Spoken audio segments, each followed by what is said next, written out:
Okay, the Canon 50mm f1.8 STM has been around for many years, so why is it still a good buy?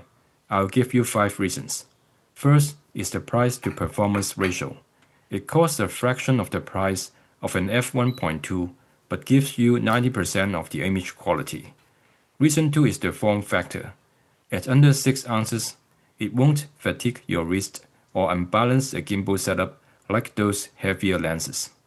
Reason 3 is the low light and focus. While f1.2 or f1.4 lenses sound better, their depth of field is so microscopically thin that if your subject blinks, they go out of focus. This f1.8 aperture pulls in tons of light for clean night shots, gives you beautiful background blur, but is forgiving enough to actually keep your subject sharp. Reason 4 is the STM motor. Unlike the older, clunky f1.4 version, which is notorious for its fragile autofocus gears breaking, this STM motor is completely silent, smooth, and perfect for modern video tracking.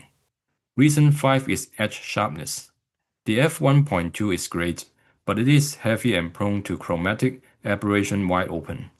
While this lens is sharp, reliable, and a mandatory tool for any gear bag. Highly recommended.